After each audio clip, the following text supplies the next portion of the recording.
All right, good morning. Well, actually, no, it is definitely afternoon. We are actually getting into evening. I think it's after 4 p.m. I am taking a break from work and I wanted to get um, some of these seeds put into the soil that we, and by we, I mean me, put together yesterday. And what I ended up doing was filling the pods, and then I placed it out in our yard because we were having a not too terrible rainstorm, and it got everything all nice and wet. So it should be in a good position for me to put the seeds down. And that's going to be what I do next. And then after that, I may put another very light level layer of soil on top of that, just to get, because some of the cells aren't all the way to the top, and then give those a really decent um, spritz of water, just so that it's not loose and dusty and potentially flying all over the place. And then I will fill the bottom of the seed tray and put them in the living room under our grow lights. So that is what I'm going to be doing now, and I think I will just let this record as I do it.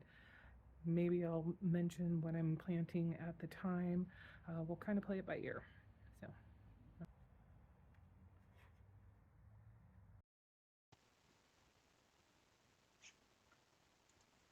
All right, so I decided to make this a little bit sped up because, again, didn't want this to be a 30, 40, 50-minute video. But my goal here was to do about 4 cells for each of the seed packets that I have. Um, Unfortunately, I definitely made a slight miscalculation when I was doing my math. My brain definitely did not math properly. We had, I want to say, 16 separate seed packets, and for whatever reason, I calculated that out, excuse me, to me being able to do 4 cells per, which obviously that should have been 3. And so as I'm getting going here, that's kind of how I ended up putting it together. And so what I did was I did create 2 labels for each item, because then I could put the 2 cells behind it and make sure that I did not get things confused. I was very, very disappointed when I got towards the end and noticed I was running out of spaces. But, I made some adjustments and can definitely discuss that as it comes up if necessary. But uh, am going to show pretty much each of the packets before I do the seeds. So that we can see exactly what's getting put in place. You will notice that I am not using any kind of high-tech method here. I know some people use something called, I want to say it's a dibbler, to make their seed holes and things like that. Meh, this seemed to work just fine. I mean, obviously, we will find out if there's something a little bit more technical about making holes in soil that I should have followed, but I'm hopeful that this works out just fine. Not afraid to get my hands dirty, um, though I do typically try to wear some gloves when I am in the garden. But sometimes, you either forget or you just like the feel of the soil on your hands.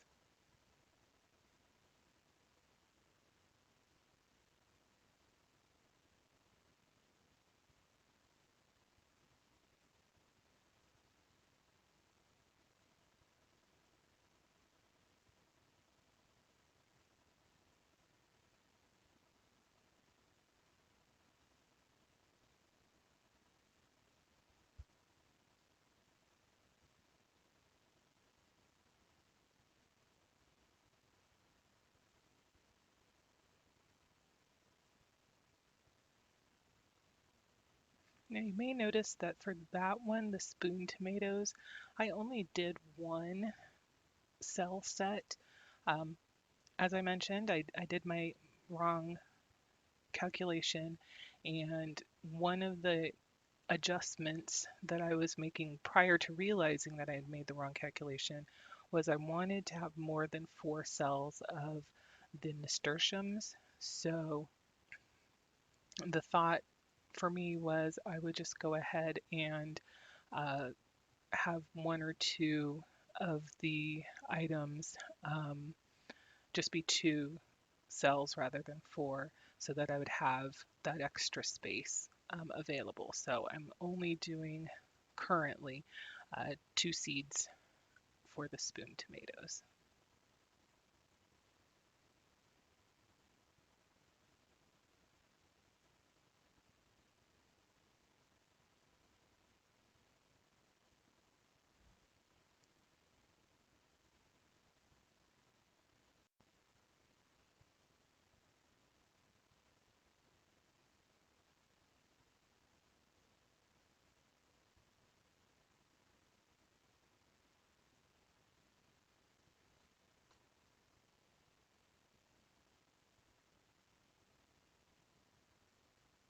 Okay, I'm not sure if you can read that. That was Pacific Beauty Mix, and that's the calendula.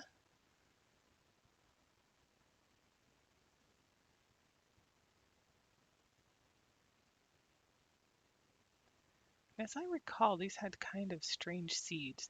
They almost look like dried millipedes, kind of curly and rigid. Very strange. I don't think I've seen seeds like that before.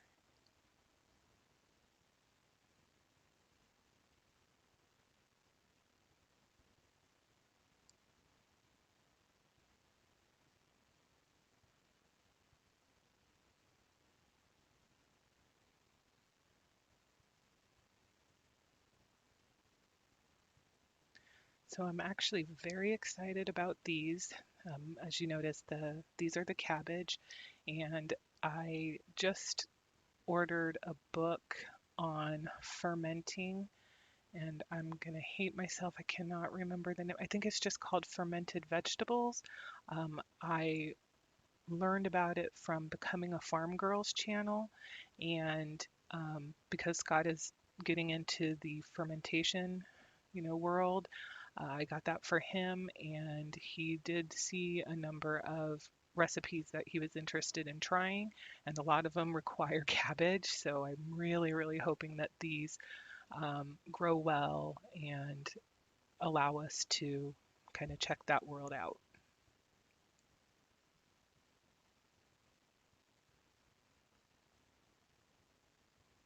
And you can kind of tell which one, and actually, I'll say, I think here is where I realized that my brain did me wrong.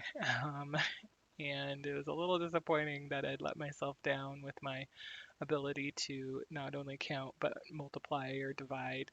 Um, so, so yeah, and yes, I am talking during this, but the wind, we have just been having a heck of a windstorm. Um, Off and on around here, so the wind was terrible. And plus, I wanted to, because I was speeding it up, obviously, the sound of my voice as a chipmunk, I know it's fairly low naturally, but it still sounded chipmunky after I had sped this part of the video up. So, but as I was saying before, I think you can kind of tell which of the seed packets we had. Um, Previously for our fall attempt at doing seed starting because they look a little bit worse for wear after spending much of the winter on our porch table in the elements and dealing with some of the leaky roof stuff and things like that.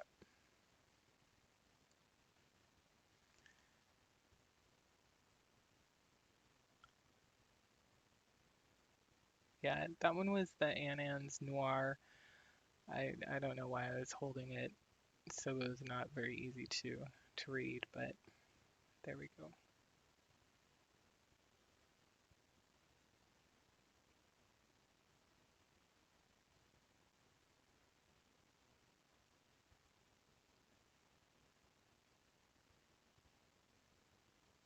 There's the infamous Brussels sprouts. Again, another one that I'm really excited about. And again, for Scott's sake, because he does like them. But in that book, he found a couple of Brussels sprout things. I don't remember if they were slaws, if they were um, actual. Um, oh, what is that stuff called? Well, there was a lot of different types of things, and I can't remember exactly what recipe or whatever it is it was for that included Brussels sprouts, but at least it's another thing that he could use to use up the Brussels sprouts since he will absolutely be the only person in our family eating them because I am not a fan.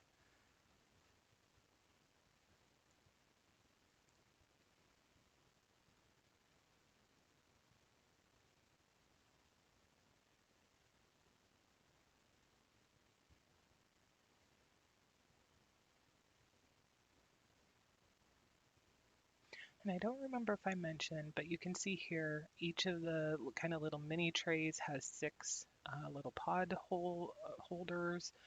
So that's 12 per column, and we've got 4 columns, so 48 um, different seed groupings are available. And that one was like trailing something mix, and that's the nasturtiums. So I'm hoping that the ones that I pick, which these ones were actually fairly large seeds, especially in comparison to some of them. I think it was like the celery seeds were teeny tiny. But I'm hoping that I got a good mix of colors and stuff for those.